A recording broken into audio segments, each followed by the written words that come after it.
Max, you too can be a hero. And it's easy. All you gotta do is rescue a dude from a burning crane. In Atlanta, a cotton mill's burning out of control. Ivers Sims is the operator of this crane, and he's trapped. Firefighters are having a tough time with the flames. It's getting so hot, it's melting the steel base of the crane. Oh, wow. And the crane's on fire.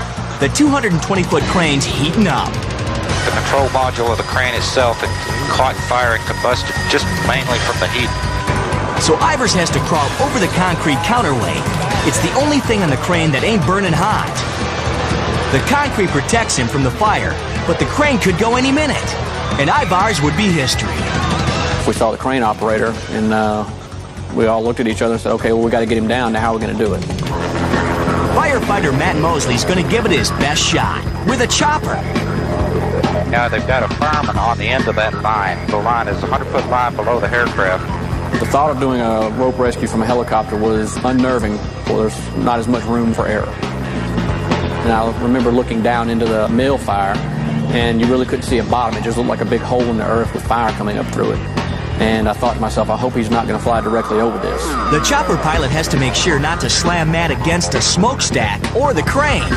He's approaching. As we approached Ivers, I said, you know, hey, I'm coming to get you. Don't touch me. If I swing past you, don't try to grab me. I'm going to come to you. That's the driest my mouth's ever been in my life. I knew it was just a matter of the pilot getting it just right. He had the wind to contend with, and he didn't have much of a space for error to get me on that crane.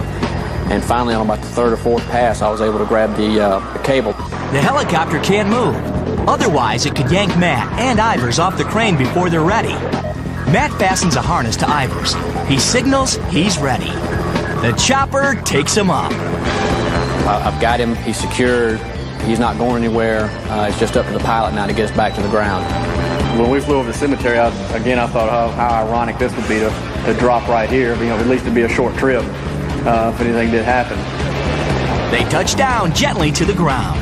When I got on the grass, my intention was just kiss the ground and get in my car and go home. But the paramedics had a different idea. They threw me on the stretcher and off to the hospital we went. I was just never afraid. As I was being thrown off the copter, and we could look down and see all the people on the ground. They were cheering and patting, and clapping their hands, and I was glad we was going to safety. It was a good feeling. We gained a human life, and that's really what we're taught in the fire service is if you're going to risk a lot, then you better be saving a lot. What a great day to be a fireman.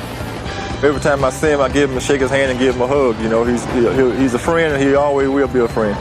Yep. Now they even go fishing together. To thank someone for that bravery that he had that day, you can't thank him enough. No, you can't.